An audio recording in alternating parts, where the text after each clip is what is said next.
What is up, Friday Nighters? Not you all, apparently, because it's Thursday night, but we're up. My name is CM Chuck. This is Double A. Adamantium Adam, is what they call him. It's Thursday. And it's Thursday, yeah. It's a late night Thursday. It's a late night. We did this for another big movie, Double A, right? Yes, we did, yeah. Yeah, so the Batman is out, and CM Chuck has some reservations on for tomorrow, so he's going to be watching that tomorrow, and I'll be watching it on Saturday. It's so funny because early on you were like, hey, so we'll move the show up, right? And I was like, why are you saying that? Like, how do you know I'm not going to go Thursday? And he knew. He was like, you're going to go Friday. It's a whole family thing with CM Chuck here. You know, it's so funny because my nephew is like not that excited about it. And you know what? I'm a little worried too about taking my kids because it's a 2.5 hour movie, almost 3, and it looks like it might be like for us it looks great. Mm-hmm. But for them, it might be kind of like a slow burn. So right. I'm kind of like, I have that feeling. I'm kind of scared. Like I wasn't worried with Spider-Man because I knew Spider-Man would be action. Yeah, I'm kind of worried about this one. So how are you dodging spoilers? Because I know that some people. I'm not even going on social media. Okay, really. okay. Me, like, I've already seen like I've seen like shit. no. I haven't seen anything. Oh, but I've seen like the starts of articles. And I'm just like zoop, and I'm just like, okay, get out of there, get out of there. Yeah. I know friend of the podcast, Anthony Caruso from Tis the Podcast, has already seen it. He did that early viewing. I did not know that. Yeah. Yeah, so Jerry D from Totally Rad Christmas told me that apparently you could pay like $25, I think, for one. Fuck. It was a Tuesday viewing. You got like all these souvenirs, and it might have been more than that. It might have been more. Man, it better be. Yeah, but I know you're seeing it early, but yeah, damn, that's a lot. You got a lot of stuff. Yeah. I don't know if he did or not. He might have gone alone, but either way, I'm like, that's a hardcore Batman guy. I think if they would have sold, if they would have sold something like that for maybe Spider-Man, I might have been on board, or that there was like an Avengers thing, might have been on board. I probably would have had to because I know the spoilers would have just been up the ass. The spoilers, yeah, I would have wanted to. Which I'm surprised if you told me it happened on Tuesday. I'm surprised I really hadn't run into more spoilers. Honestly, well, I have already seen a lot of like early reviews, which I know that are probably packed with spoilers, and I've been avoiding. Which I thought was from like last week because I know like I saw Robert Pattinson on Jimmy Kimmel last week, and he was saying that Jimmy Kimmel said he already saw it. So I was like, oh, okay, so it might be in like an early release for some of them. So that's what I was thinking those articles were. I didn't know, about this Tuesday thing. Yeah. Fat Tuesday. Yeah, so apparently there was, like I guess they did a special like selling of like an early screening. Yeah. So maybe that's a new thing coming our way. Right? It might be. Selling early screening. Hey, might as well. The movie's done, right? Sell it. Yeah. Sell it if you got it. Let's check out some comments here. What is happening from Kara? Well, Kara, we're on early tonight because of the Batman. And Kara, I want to give a shout out to you. She bought the Batman Little Caesars pizza. Yeah. And so my brother tried getting it. They told him it was going to be a 15-minute wait. He was like, I'll just get 2 hot and ready's. So 2 hot and ready's. But she got some cool posters, and she said I could have them, so I'll be happy to bring those on. I saw those. Yeah, and then somebody, Facebook user, it must be Steve. That's Steve. Steve says, cheers, guys. Cheers, Steve. Only I'm drinking tonight because Double A got to work tomorrow. I have to work in a capacity tomorrow, but not my normal capacity. I'll tell you more about that later. Rizzo says, wow. What's up, Riz? What's up, Riz? Jason says, what's up, bros? Damn, it's not bro, Friday. It's not Friday. I'm sorry, Jason. I was just about to message you. We're going on night. I did not forget the beer. I'm sorry, Jason. Sorry, Jason. But yeah, tomorrow we won't be on, so we're here tonight. And then Kara says, I got the Batman poster. Yes, of course. Okay. Were they cool? They look really cool. What is she got? One of Catwoman, and then one is of I think it's either Batman or the Batmobile. Kara, what is it? But it looks pretty cool. Okay, so yeah, okay. I want to give a big late happy birthday to our boy Jay Dollars. Juan Hernandez had a big 31st birthday on the 1st of this month. Happy birthday to you, brother. Happy birthday, I want to do this with you in person. So cheers for now, and then we'll do it again soon. Cool. So I mean, I'm excited about it. So I can't wait to see it. I'm gonna go see it Saturday night, and so it's gonna be pretty damn cool. So we always normally go to the first viewing of whatever at City Base. We're so used to that. You're going to City Base? They want to go Mayan, so yeah. Oh, that's right. You said Mayan. Yeah. So what we're doing is that. So this. Okay, so there's a couple of things. Okay, first thing. Also, happy birthday belated to James. James, my James. Girlfriend's middle son. Happy 21st birthday, big guy. We had a great time last week. Damn. You kicked ass at El Luchador Bar. Of course, where do you got to go first, right, Double A? El Luchador. Jesse. Jesse. Thank you to Tony also for kicking ass as a bartender, as usual. We love that. They're having sales. Yeah, they're having sales. Go buy a shirt, guys.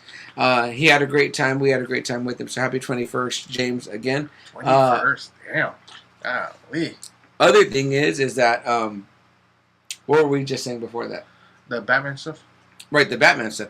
So you're gonna go to City Base. We were gonna go to City Base, right? So recently, if you guys don't know this, and I think I had kind of mentioned it previously, was that I did an episode. It's already out of excellent podcast called "Tis the Podcast." Go check them out at tisthepodcast.com. Fantastic podcast, great host. My episode came out. I heard it all through. Well, when I got invited to be on there, I was like, man, I've only seen Spider-Man once, like when it first came out back in December. I got to go again. Yeah. So my whole thing was, when I saw Endgame AA, when I saw it the second time, my first time I think I saw it with we were all there. Yeah, we were all there. My girl, the family, my dad, all that. We were sitting separate, but we were there in the same theater. So the second time I saw it, we got to take her kids, you know what I mean? Like her three boys. Mm-hmm. We went and saw it at IMAX at River Center Mall, and we saw it in the big screen. And then I think the third time, and I might have them reversed, I'm not sure, but then we saw it in D-Box. And I had my nephew with me again, and he got to see the motion seats or whatever. He thought that was really cool. So my thing was, I was like, Spider-Man was on that level. So I want to see it in IMAX, and I want to see it in D-Box. Okay. Well, of course, right after Spider-Man came out, we had that big spike. And I was like, man, I don't want to go out again. Because that was the first full theater I'd been in. Yes. So I avoided theater. I was like, I'm going to wait. When I finally went to go look for it, AA, there was no... It was out of IMAX, and it was out of D-Box already. I couldn't go see. Wow. So I settled for a regular viewing of it, and it was still great. And I did my episode with Tis the Podcast. I think it was really good. Go listen to it, guys. Tis and ours too. And ours too. Here's ours too. But I was like, man, I missed out. So for the Batman, I was like, I'm not going to make that mistake. Let me buy one of those special viewings first.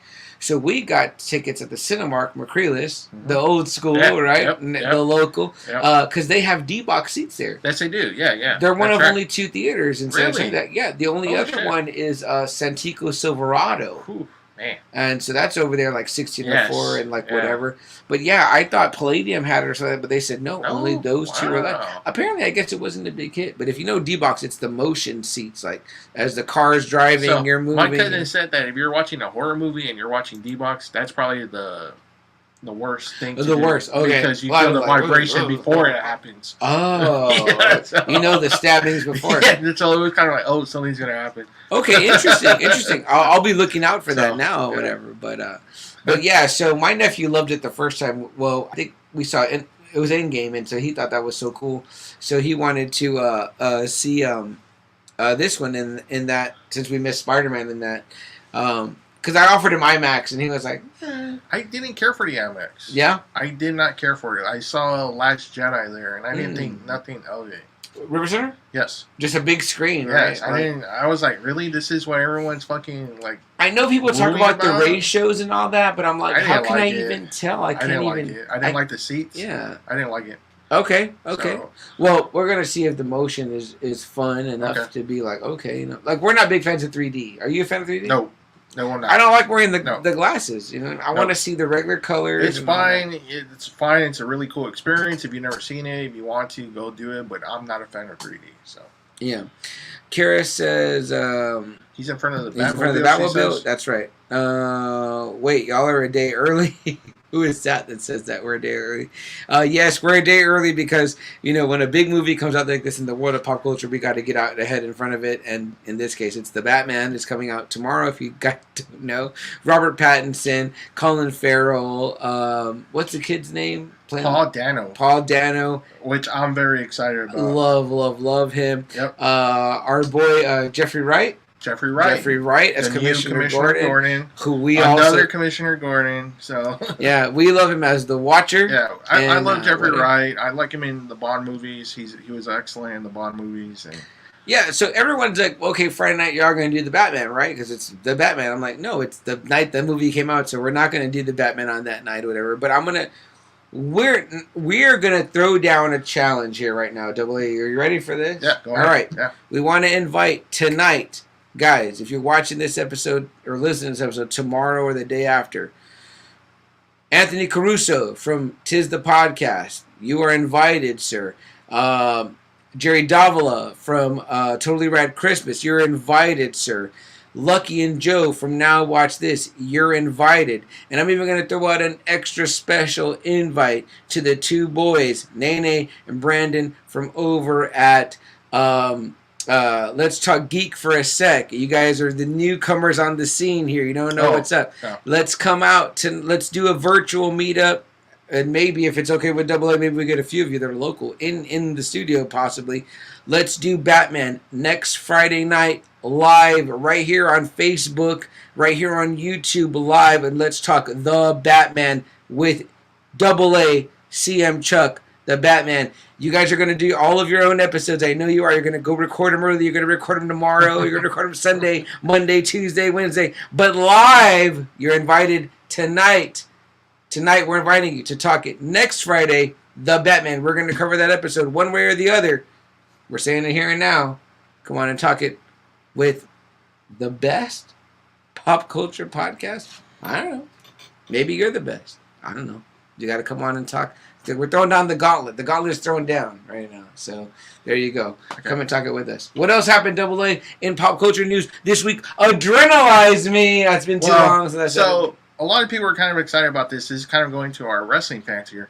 I am not excited about it. Yesterday, Tony Khan announced that he is the new owner of the Ring of Honor Wrestling. I have so much broken heartness. Was not happy about it. Our buddy Albert, who is a huge AEW fan, he loves the Young Bucks to death, like really, really loves them, and he had to take 2 pictures with Cody, one with black hair and one with blonde hair. That's how fucking hardcore this dude is. That's a lot. I do not like it, CM. I don't like it. I don't like this deal. That means Ring of Honor is pretty much over. It's dead. He has a library now, which I'm sure it's good for him because he has most of the Ring of Honor guys. But I don't like it. I think Ring of Honor is dead. I know they have a super card of honor, but I mean, really, this guy's really going to run. But Double A, if he didn't buy it, wouldn't it be just dead? At least it's alive. He could even let that show run on its own. Like, hey, you guys maintain unto yourself. I don't think that's going to happen, man. If it is, it's going to go to a shit show like how ECW was under WWE. You know, who's he going to put on there? He's going to put Joey Janela in Ring of Honor. He's going to put all his fucking guys that he doesn't want to use on Ring of Honor. I mean, come on. You know? So that was a heartbreaking news. I didn't like it because I was really hoping Ring of Honor was going to get back on its feet. I was really hoping for that. And when it got sold, I was kind of like, well, shit, it's dead. It's dead now. You know, we went to so many Ring of Honor shows.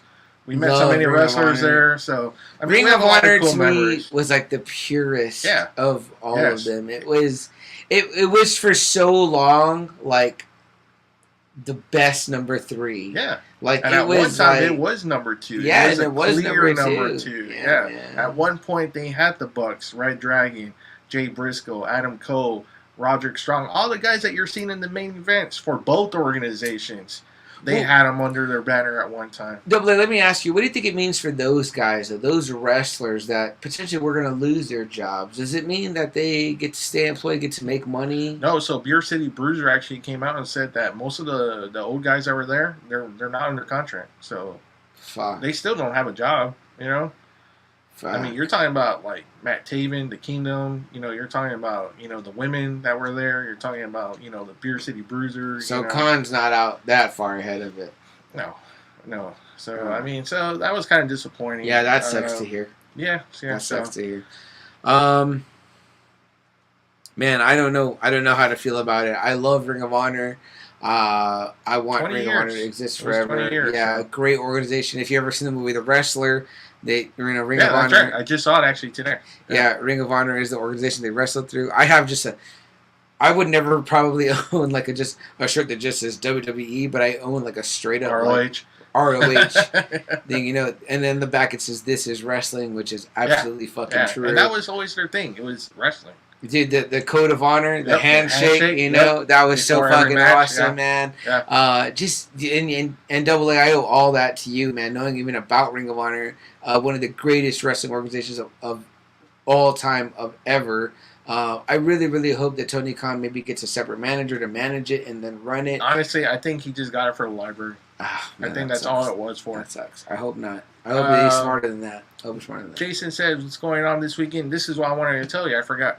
Trader's Village is having their crawfish boil this weekend at Trader's Village. Absolutely awesome. Yeah. I did not know that. I would go for that. Yeah. I love crawfish. Yep. I've already had some this season. I don't know how it is at Trader's. I have had it there, and it was pretty good. Okay. But, so that's on. That's going on this weekend.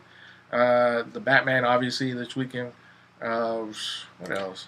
Are they having at Andy's treasure chest at the Trader's? Are they having the Encanto girl this weekend? No, I think that's later. That's later. Okay. Yeah, I believe so. I know they've had a few events, but like a lot of their events are in October. Okay. I was like, oh shit, you're really announcing it kind of early.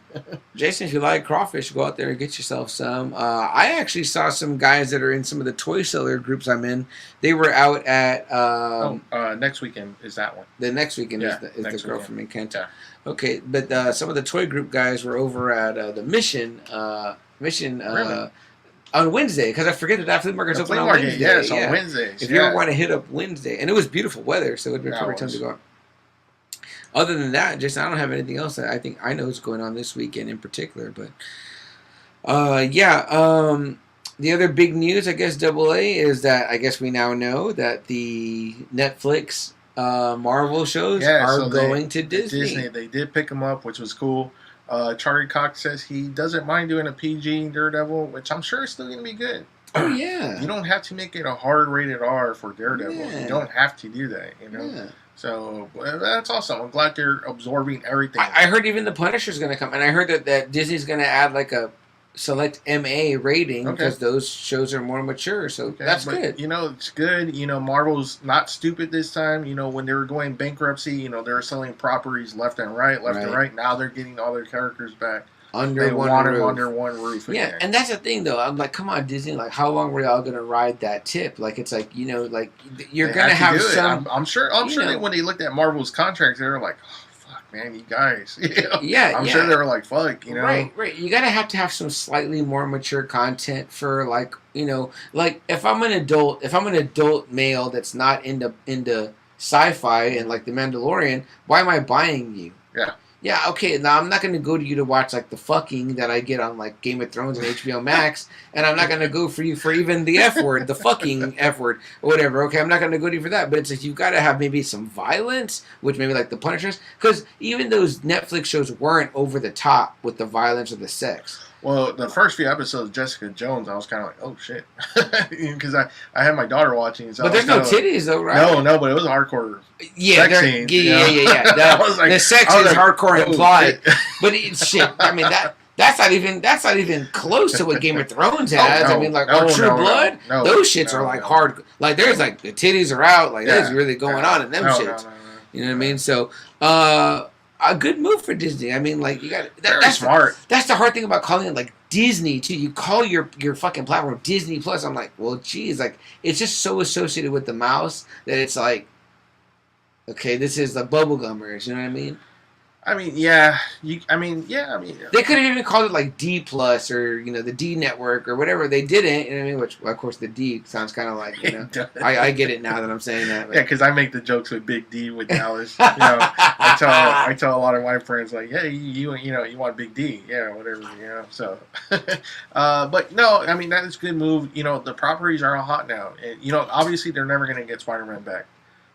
100%. They're just never going to do that. And they're I think Submariner's locked up in some like fucking Universal deal, which I'm like, wow, that blows balls. Man. So I mean, but come on, AA, Disney's got all the money. Yeah, and right now they know. Well, we're not really gonna. Eventually, that dollar number gets high enough. Eventually, right where Sony's like, okay. I don't know because man, Spider-Man made like what. 1 point something billion. This last one? I think they're taking more than Disney is on this one, so that's what fucking sucks. Oh, this last one, crushed beyond right. So I'm like, Sony's not gonna give up Spider-Man. Yeah, that sucks balls, man. It's like fucking Michael Jackson owning the Beatles masters. Right? But still good news though for us, us the viewing, we can keep watching honestly, it. Yeah, because honestly, I thought they were going to get them back, but I never thought they were going to be on streaming again. Well, oddly enough, my dad is like in a mid watch of The Punisher, and he was like, "Hey, mijo, I heard it's going away," and I said, I think it'll be okay. I think it's going to go to Disney. He's like, well, have they already said it? I said, no, but I'm pretty sure it's going to go to Disney. I said, you just got to switch the network you're watching. I think once they got Charlie Cox and once they got Kingpin back and Vincent D'Onofrio, I think that's when a lot of people are like, okay, they're going to get him back. What is your icon for your profile on Netflix? Oh, right now it's Wolverine. It's on Netflix? Yeah. Oh, Netflix. No, I don't have one. You don't have one? So mine is Daredevil, Charlie Cox. Nice. I'm wondering if they're going to take it away. They're going to take it away. It's been that for a while. I've had it for a long time. It's been Daredevil. So I'm curious to see if I end up with like a generic one on there. Ooh, man, generic. It's going to be Ben Affleck? Well, or just like they always have that like one face with like the smile, like I don't like that one. Yeah, I don't want that. Yeah. I got Daredevil on there. Damn it! On Disney, it's Boba Fett. Who do you got? Wolverine. On Disney? Yeah, on Disney. You can get Wolverine? I have a Wolverine, a yellow one. Damn, I gotta go look that up real quick. Let's see. Corey's in the house. What up, Corey? Tom Holland will stay in the MCU. Andrew Garfield will be the Sonyverse. That's if bold statement. That's if Andrew bold statement, Garfield Corey. Will stay. So, Corey, do you think that Disney will ever fully obtain Spider-Man? AA says no. AA says no, and too much of a cash cow. I kind of got to agree with him. Too much of a cash cow. You don't let go when you hold on to a sliver of it. Why did Marvel do that? Why? I don't know. The biggest one. Yeah, the biggest. Any other news? AA. I've been hearing other great episodes on the Peacemaker. I was on another Patreon episode for Tis the Podcast of the Peacemaker, and I heard the boys, the young men from Let's Talk Geek for a sec talking the Peacemaker. Good shit. What a great show, man. That was we loved it. I keep trying to tell people to watch it. They keep seeing the front cover. I'm like, man, just go into it. We just gushed. I think our episode was just gushing, and we loved it. I'm like, just get over the way it looks, and trust me, you'll fucking love it. Yeah. So the other thing too is Tom Welling. He played Clark Kent. He played Clark Kent in Smallville. Him and Michael Rosenbaum announced that they have a sequel coming to Smallville, but it's going to be in animated form. And he's trying to get everyone back. He's trying to get, he's already signed up pretty much a lot. I mean, Michael Rosenbaum and him, Lex Luthor and Clark. Allison Mack? He said no. That way. They made a joke comparing like him and Erica Durance for there. She played that Lois Lane, and he's like, yeah, it might be a little hard to get Allison back, and she was like, well, we can get Zoom, and they said like Tom Welling made a face like, oh shit, like no. You could just write that character's death off screen. I don't know how they're gonna do it, but you know what? I'm excited, because he seems like he's more and more proud of Smallville. More and more, Tom Welling. Good. Was he at one point? No, but I mean, there was a long time where he really didn't talk about it. Now he's out here doing Comic Cons, and him and Michael Rosenbaum are hitting it pretty hard. I would absolutely love to get that guy's. I mean, man, for a good while there was. Dude, our episode made me love Smallville. Like I was like, I watched so much of it. I was like, this is such a great show. But there was that time when Superman Returns came out that people were really wanting Tom Welling to play Superman at one point. And this is the thing. This is why I hate to say it, W. This is why DC fucks up. It's like listen to them. Listen to the people. Like I'm not saying always listen to your fans and bend to their will. Yeah. But in that moment. There was a moment early on when they were redoing the DC movie universe. I'm like, if you blend the shows in, don't imagine a world where they don't even cast Ezra Miller. They just bring in that kid from the Flash show. Mm-hmm. That Flash show at that moment was so hot, so beloved. It was. There was a good time. Yeah. I'm like, dude, you would have had dudes fucking just nutting everywhere because it was like, that's what we want. Now you're blending the worlds. Like they could still do that. I so badly wanted Tom Welling to be the Kingdom Come Superman. Man, the way he looks now, he looks perfect for Kingdom Come Superman. Oh yeah, so good, so great. Corey says Sony will partner Tom Holland, and possibly future Miles Morales will be part of MCU. They used Andrew and maybe Toby to be in Sonyverse. Also, here in the future, team up again versus a true Sinister Six. That was the other thing too, man. Craven. They're starting to add more and more people. You know, Double A, I don't think we ever really had a moment to talk about that. But how do you feel about a Craven solo? You know movie? what, man? Is it too ambitious for a lesser known character? No, because I mean, look, Morbius. I mean, man, how many people really associate Morbius? Yeah, with no. Spider-Man? I get you with that, but you're not you're kind of making it more like horror-ish, like a vampire. Mm-hmm. You know, when you have Craven, it's kind of like Craven the Hunter. But Craven the Hunter is great because he's hunting Spider-Man. If you don't include Spider-Man, how do you have a great movie? Well, see, that's the thing. I think because it's almost kind of like you have to kind of rush a lot of shit. Mm-hmm. I think you're trying to get you the villains. Like maybe Corey said, maybe when you get to know like that background, then you'll be ready for a Sinister Six.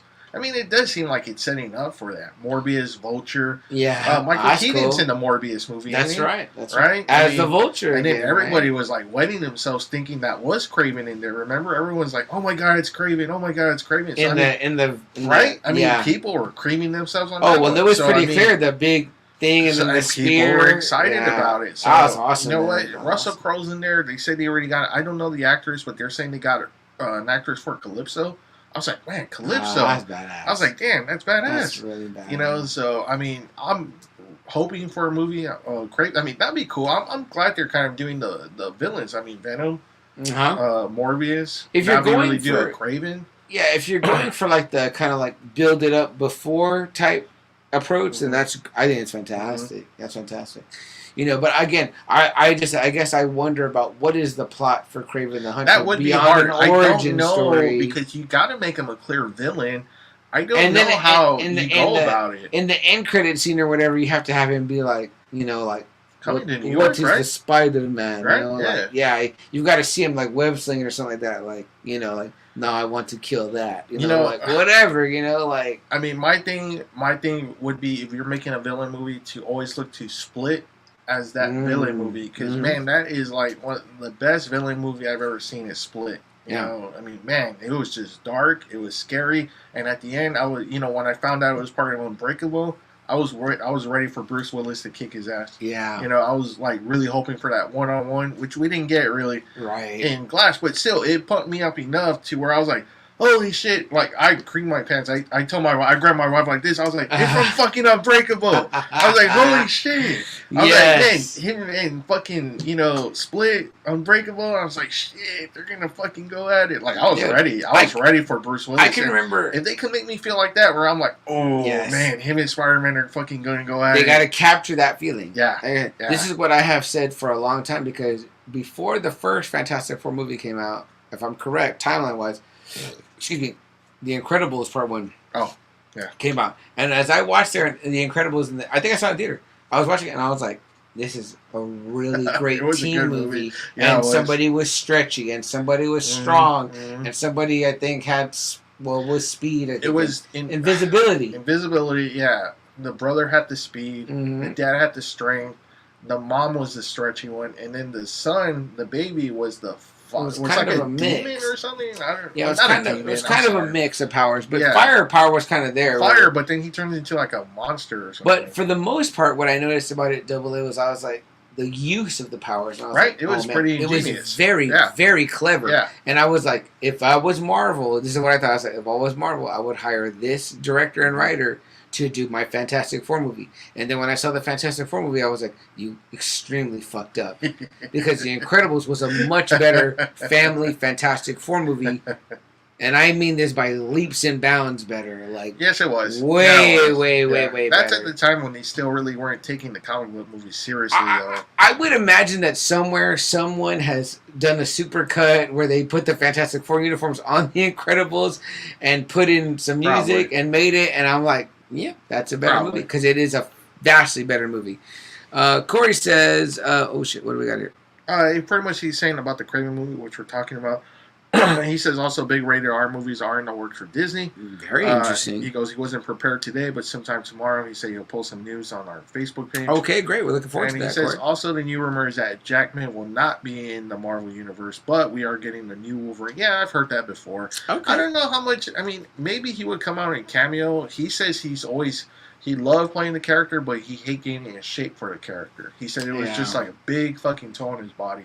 I think The Rock asked him one time, like I read in an interview, The Rock asked him, like, what do you do to, like, get prepared for Wolverine? He said, man, just, like, rice and chicken, and it's just, like... Because, you know what? He never got, like, big, but he looked so fucking shredded, yes, man. He did. Like, by The Wolverine, I was like, Days of Future Past is, I think, the movie where he looks just the fucking fittest. I'm like, holy shit. Like, man, that dude is fucking pumped. I had a brief conversation earlier with a fellow podcaster, and she's not in pop culture. She's a separate podcast. I'll put the name of her podcast up next episode probably, but she just was saying, she's like, my friends took me to see not Age of Apocalypse, but Age of Ultron? No, the Apocalypse one. I think it's just called Apocalypse. X-Men, Apocalypse. Yeah. And she's like, but I had to watch all these movies to get ready for it, whatever. And I was like, oh man, I'm so sorry for you. That's what I thought. Yeah. And then she goes, no, but there's a lot of great actors. And I said, oh yeah, there's a lot of great actors. I said, those movies have a lot of great parts, but there's no great movies out of those. And I said, let me tell you something. I said, a lot of us that are, into those movies, we love Hugh Jackman as Wolverine. He's our Wolverine. But we probably are hard pressed to find like a favorite Wolverine movie because they're kind of bad. Movie, yeah, which I was extremely disappointed about. Like, I wasn't happy with Origins. Everyone kept raving about the Wolverine. You know what? Although the sequence with him and the family is good. There's a lot of cool moments. But the way it ends with that chopper and that guy is, I'm like, oh, that sucks. And then, everyone's saying the Wolverine was going to be a bigger, better movie, and I really didn't care for it still. And which is the one AA where he goes out, he visits with, that's the Wolverine? That's Logan, right? Where they're with the African American family. It's Eric LaSalle. Yes. In Origins, he's with like an older man and older I love lady. that. I love that sequence. Okay. That sequence only. So that's in Origins. The African American family is in Logan. Yeah, where he fights his. It's a very similar sequence now that I think about it. Yeah, where he fights the younger version of Wolverine. And some of the highlights of the Wolverine are like the parts with him and Mariko. Yeah. Like those parts are good. Yeah. But the ends are so weak. I mean, I don't know why they could never put it together. I don't know. I don't know, because, I mean, Hugh Jackman was all into Wolverine. I mean, everything about it was all his. And not only that, but how often in AA are the fans behind a person as the character? Right. But they're not behind any of the movies. Like, I'm like, man, those movies just suck. No. And like I said, what kind of sucks is, like, our favorite X-Men movie is First Class. And that's he's not really in it. Yeah. He's only in there for like 3 seconds. And then the one that everyone loves is like X2, which I'm like, yeah, X2 is really good. It's a good movie. It's the best one out of the original 3 by far. Yeah. And that scene, I always did say that's one of the greatest comic book scenes. Is when he just goes ape shit. But it's a pretty low bar, though. Yeah, but I mean, it was cool I love Logan, but I know you hate. You don't hate, but you don't particularly care for Logan. Especially it's like to rewatch. But it's an old man Logan. I want to see the old young Wolverine. And it is depressing. And like that's why I like that part next to, because man, when he stabs that guy, in the chest, in front of Bobby, and he lets out that roar, I'm like, yes. That's my so Wolverine, badass. Where he's like, so badass. And he's making those moves. Yeah. He's like using his military experience and he's taking out those soldiers. I'm like, man, that's my Wolverine. Just like a clever method of fighting with that type of weapon. Yeah. Like, whose weapon is that? Like, on your hands, and it's like these 3 blades. It's like, that's a difficult fight, and they did a great job of it. And I love Logan too. Like, I love you when he's fighting like the clone, the other Logan. Yes. Like, that's cool. But again, you're right. There's really no good villain in that movie. Like, there's not like who's he against the Reavers? Like, the Reavers suck. I mean, they're a classic opponent of Wolverine. Lady Deathstrike is fine, but he doesn't have what we would call a touted rogues gallery. I mean, no, but he has a gallery enough for him. He has a Sabretooth, an Omega Red, a Lady Deathstrike. Sure. Cyber. You know, and you could insert him into the X-Men and be like Magneto, Juggernaut. That would be hard though. You know? That's too far of a stretch. I mean, obviously really? because the big thing with Magneto is like, you're a master of magnetism. How do you not just take his bones out like he does? They had that fight. That was a pretty strong fight. Juggernaut's always been one-sided. Fatal Attractions would be a great movie. Yeah, it would be, and it would be pretty nasty to see all that shit happen. It results to him, yeah. I mean, shit, you can put Deadpool in there, and that would be a good one too, honestly, because Deadpool's part of that whole Weapon X system. You know, I mean, Maverick, they should have did better with Maverick in Origins. That sucked. You know, like he's not a great character, but he is a classic kind of like Wolverine kind of character. Yeah, you know? I agree. It's just, you know, whatever. You know, they should have did the story from the X-Men cartoon with the Eskimos. Yeah. You know what? Even a story like that, or That's great. You know, my brother. You know, that's so great. My brother Will. He loves the Marvel Comics Presents comics because he's in Madripoor a lot of times. He said those are some of his favorite Wolverine. Those are really awesome. Well, right? Just give me something like that. You know, essentially that's the story where in First Class where they run up on him. Yeah. You know, Xavier and Magneto. You know, it's like. You could have a side story where he's in Matterport drinking beer there, and he's just doing his own thing. Like that's a fantastic Wolverine story, but unfortunately, I guess you want him against these like big. Which villains. Everybody was kind of excited when they announced it in Falcon and the Winter Soldier. Madripoor. I geeked hard. I was like, oh man, that's fucking great. Yeah, so I mean, it was kind of like, oh, where's Wolverine? Like everyone was like, where's Wolverine? Very, very cool. Corey also says, let's see. No, it's Rizzo. Rizzo says, was really hoping for a Deadpool Wolverine movie with Hugh Jackman. Yeah, Ryan Reynolds was too. Oh man, I think they would play so much off each other. The obviously the funny man Ryan Reynolds and the straight man Hugh Jackman. They could get that really good. I think you know. And then you know if you do the action scenes, you know, because they're both kick-ass characters. Deadpool is a deadly fucking character. Oh, definitely. You know, kind of forget like the Ryan Reynolds kind of like interpretation. This dude is a fucking, you know, badass killer. He's a badass. Well, even in his movies when he is fighting and there's no funny dialogue, it's like he's kicking major. Yes, he is. So I mean, people were comparing Vigilante to him. They were like, "Oh, Vigilante is like the Deadpool." Yeah. I heard that on a couple of podcasts. Yeah, like that part in Origins where he has his solo moment in the beginning. I was like, that's what that guy can be. Deadpool. You remember when he sent him in? He's like, okay, it's your it's your deal, and he just goes in there and he just like kills kicks ass. I was like, man, that was a cool fucking moment for Deadpool. You know, that's kind of a cool thing about Ryan Reynolds, right? The fucking prick. The guy's super fucking handsome and he's shredded and he's funny. It's like, well, Jesus, like. What the fuck? Women can't resist. You know and there are good moments in that movie too where they're in the elevator. It's like, man, will you just shut up already? Yeah, like Wolverine tells him that.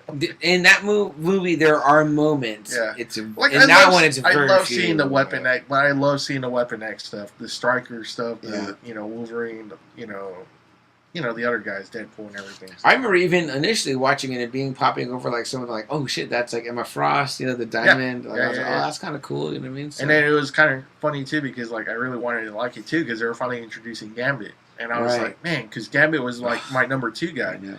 You know, I was like, man, I know who you are, Gambit. Yeah, I was like, shit. Which is so funny because they just debuted Gambit and Rogue together in Fortnite or whatever. So you could buy their skins and dresses them, and like they gave them really cool thing. They got like this thing where like Gambit like jumps up in the air, he like throws the cards down. It's pretty cool. Because I was like, that's pretty cool. Yeah, because we have those old Marvel cards, and there's like a really cool card of Gambit, and this before Quesada took over, but he's like.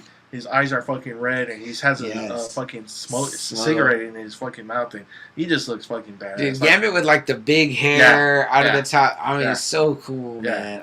You're right. For a while there, AA Gambit and Wolverine were like my favorite X-Men. Yeah, by those far. two, him and Logan, were like, ooh. We got to do a video, and we got to tag it onto the bottom of Jerry's video where he's flipping through his cards. Oh, Jerry D, totally rad Christmas, put up a great video on the Friday Night Faithful of him flipping through his old Marvel cards, Series 1, Series 2, Series 3. I'm throwing down the gauntlet now on that as well. I will make a video of my own cards for you, Jerry, and post it on the bottom of that, of my little bit of cards there. What else have we got there? Rizzo said he loved that movie until he screwed up the Deadpool design. Yeah, I mean, that was the thing. I don't think anybody... That was, like, so off the wall. Like, the way that went, I was like, what the fuck going on? That was just weird. That was weird. Yeah. I wish they would have gave Liv Schreiber a little bit more, too, because he was a good Sabretooth, but he didn't look good. But he didn't look better. Good. No, he did not look good, but we always said we like that Sabretooth. There's a few comics where they make him like that. Yes, I did like that. He's a fucking, like, Sabretooth's fucking deadly when they do him right. Yeah. He's a fucking master tracker. He always finds Wolverine on his birthday, no matter where the fuck Wolverine's at. That's he always so fucking finds fucking him. Devious, right? Yeah. Like, imagine if they give Lee Schreiber like a little bit of like top blonde hair, a little bit of blonde chops, and some bigger claws, and like even put him in a suit, for a couple of scenes. Because remember that Sabretooth single series when he's in the suits, but he's still really like hairy. You're like, damn, he still looks fucking. He looks cool though. Yeah. It'd be like if you saw like Brock Lesnar all dressed up, but like he doesn't fit in his clothes. You'd be like, that guy looks fucking dangerous. Yeah. And that's what I think Liv Schreiber could have really. He did a great job. Yeah, he did. Yeah.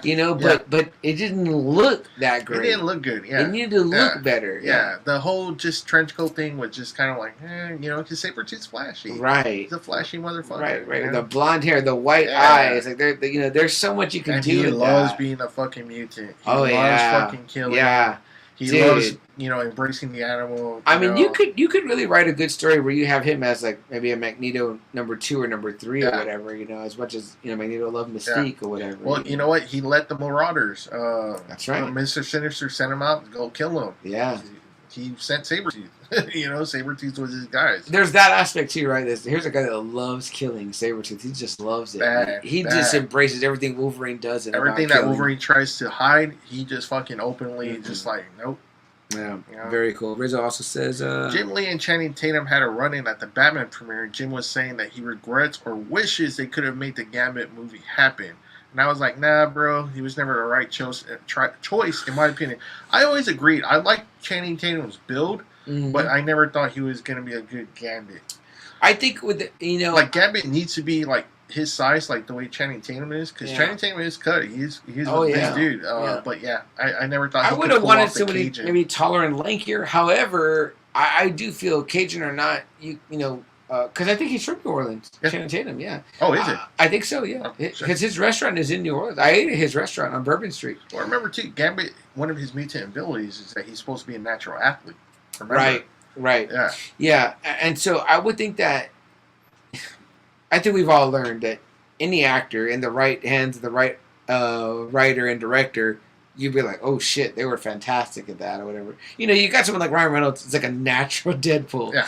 You know what I mean? But then you've got someone that maybe you don't think of, you know what I mean? Like, I know you mentioned it earlier in the Friday Night Faithful about like how you were when Jerry posted we were all unsure about Hugh Jackman. We're like, who's this guy? Well, not just that, but I saw pictures in Wizard, and I was just like, wow, this guy looks sorry. Because in the first movie, he is not shredded whatsoever. No, he's big. And he didn't have to be because he's covered up. And then he like his hair and everything. And just I was just like, man, this guy doesn't look like fucking Wolverine for shit. And he got it right in X2, but I remember. Oh yeah. I liked him in X-Men. I was like, oh wow, he blew me away in X-Men. Yeah. It's just the picture. That scene, like, that first scene with the claws. Yeah. But that picture I saw in Wizards, I was like, oh man, this sucks. We might not get to our topic today. I know, right? But I mean, you know what? I would have liked to see, because at that time Channing Tatum was hot shit. Yeah. And I was kind of like, okay, this will be cool. Like, I'm not really excited about the pick, but it's cool because it's Channing Tatum. He might bring a lot of people, and it'll be cool to actually have like a Gambit movie. They'll take it seriously with Channing Tatum. Yeah. I don't think they took it seriously with I forget his name. They the one who Taylor played Gambit. Kitsch. Yeah, I mean, they tried giving him big movies, and he just, every time he just flopped. Do you have a dream casting for Gambit? No, because I don't know who the fuck can pull that off. Because it's so hard for me, because like I told you, him and Wolverine are just my two favorites. They're two badasses for X-Men. There's this really cool X-Men episode where it's just really them two fighting against a shitload of Sentinels. And Cyclops, runs to go get him, right? Because he's like, no, I'm not leaving anyone behind. It's after, like, Morph died. And he blasts the fucking door. And they're both, like, all, like, their clothes are all fucking just ripped off. And they're both, like, all, like, oh, shit, Dude, there are so many cool, I know Wolverine issues where it was just them two hanging out in, like, Matterport. Like, they would just kick it. You know who I would maybe like to see? I'm going to throw it out there, but he played Jason Stackhouse in True Blood. He was Suki's brother. Okay, I don't know that one. He did a great mini movie. It was like a 10-minute movie. It's on YouTube. You can watch it. It's from the same guy that did that 10-minute movie of The Punisher, where he got back. He brought back in Thomas Jane, and it's like him at the laundromat. Yeah, it's really good. I'll send them to you tonight. Okay. I'll post them also for the Friday Night Red. But it's really cool. But people were like, "Damn, this was the Punisher Thomas Jane movie we needed." It wasn't like in that movie you saw. It wasn't Thomas Jane's fault. No, it wasn't. And it's fine. The only thing with him was that, obviously they changed so much of the plot. Exactly. He's in Miami for God's sake. I mean, it's terrible. Like I say, he's like a cop or not a cop. He's like a undercover. Well, I think he is a cop. Yeah. I think he's an undercover cop. It sucked balls. Is what happened. Yeah, it did. So in the cool moment. Cool moment. In the other one, the actor's name is Ryan Quanten, and he played Jason Statham in True Blood. And then he does one where he's Eddie Brock. You know what I mean? And it's another 10-minute one. And it's like they don't show you anything till the very end, but you kind of get a feel for him as Eddie Brock. And I was like, damn, this would be a dope fucking movie or whatever. And I think he's a shorter guy, but he's very sculpted. Bigger than Tom Hardy, because Tom Hardy's not that big either. You know what? I would imagine they're probably the same size. I would have to look that up. But I would imagine they're the same size. But yeah, so obviously Tom Hardy's a great choice. But afterwards, it doesn't matter what size you are. But this Ryan Quanten, I think he could make a pretty good Gambit. He plays a Louisianan the whole time that he's in True Blood. How's the accent? It's good. It's Southernish. He's English, I think, and so he's very English. You gotta give Gambit that fucking accent. I think he's like a dirty blonde, but you could make his hair brown, and you could change that. And the guy was already pretty shredded, man. I mean, but I don't know. I'll give it to Ryan Quanten as I'd say. I'll like to see him as Gambit. There was one guy, and I saw him on Twilight, actually, the last one. Okay. Not the buff brother, right? No, not a brother. Oh, I think I know who you're thinking of. You think so? Get his name, and I'll tell you. Okay, let's see. From what's the last movie called? The very last Breaking Dawn. Breaking Dawn. Or as I call the porno version, Breaking Bond. Hey, I didn't know that was one. Hey, no. I'm writing it, though. Rizzo says, let's see. No, on the right choice regarding changing from Alabama. Yeah, he said he was from Alabama. So I was like, if he could do the Cajun accent. He says there was a really cool fan-made Gambit movie that was really cool. I'm not sure if they shared it before, but I'll post it in the Just Another Friday Night page. Yeah, post it there, Rizzo. We'd appreciate that. Rizzo says, movie. I was like, Jerry Stackhouse. Whoa. Yeah, I know. At first I was saying the same thing. Man, Jerry Stackhouse. I was like, that dude. Yeah, that guy. He's eating chicken nuggets with Joanna. Lee Pace. Yes. And actually in the movie, he fucking he's kind of Gambit-ish. Yeah, that's a very... And you know I don't know how that movie is. Do you know who Lee Pace is? He played Ronan. He played Ronan, yeah. But guys, if you ever he kind of looks like fucking Gambit in the movie. He even has like the red eyes. Look. Yeah, that's pretty good. I'm for it. If you guys are watching us on YouTube, we're showing the picture of Lee Pace as who? Who is he in that? I didn't get his name in Breaking Dawn. Whatever. The breaking Bond vampire. But obviously that was, But I remember thinking, I was like, holy Stephanie shit. Meyer was reading X-Men comic books during that. Maybe. Rizzo says I switched to YouTube. Very nice. Cool. Thank you, Rizzo. Yeah, man. I mean, Thomas J. I mean, that was like just another property that I don't know. They didn't want. It's hard to adapt for a lot of people. Yeah. I think it's pretty. I don't think it's that hard to do a fucking Punisher movie, But there's a lot of things they did so wrong. It was like taking him to Miami. Yeah, like the Dolph Lundgren. I've never really seen it, but I'm pretty sure it's fucking campy as hell. No, that movie is. It's kind of cool, actually. Okay. It's kind of cool. It's not a cool Punisher movie, but it's like you're like. Oh, if it was an action movie, it would be okay. Let's say this. It feels like a pretty alright movie for the time of when you were watching like Commando that time. And you're like, but the fact that we know who the Punisher is, you're like, it doesn't feel very Punisher-ish. I like Dolph Lundgren because first off, the dude's like 6'7". Yeah. And he's just shredded too, so he looks intimidating as fuck already. So that's cool. But it's just one of those movies, Double A, where it's like if you can take out of your mind that it's called The Punisher and you're thinking of the Marvel Punisher, okay. it's like I'm like, oh, this is just like a pretty solid like action flick of the time. You know what I mean? Like I would put it right up there with like any Seagal film, like Hard to Kill or like Mark for Death. It's got that vibe, hardcore. But you're not gonna say it's a great Punisher movie though, right? No, I would not. Yeah, and they're so different. That's probably so different than the Thomas Jane one that we got, and so much different than Ray Stevenson one we got. How do you get 3 different kind of Punisher movies? You know what? I kind of like the Dolph Lundgren one better. As the best? The Thomas Jane one, though. No. Oh, okay. No, okay. Not the best. We're not going to include John Bernthal? No. John Bernthal. No, which I've heard he's the unanimous favorite. But I'm talking about just the movies, the 3 movies. Although he might capture the Ennis one, it's a very... You know, honestly, it's my number 2. The few episodes I saw, he didn't really grow on me either. You know, I know you told me that. Yeah, it really fucking broke my heart. Yeah, actually, I wanted it too. I love the scene where he's like, you know, the scenes that they had teased of the Punisher coming in. You remember those? Yeah. Yeah. So I mean, I really wanted to too. I think we got to go deeper. We got to go deeper. I'll try again. Did you watch Daredevil season 2? No. Oh, you gotta start there. So I gotta start there before I go Punisher. That's where you really fall in love. You're like, that's where you tell yourself, But do you still see him though as a Punisher? Do you still see like him as the look?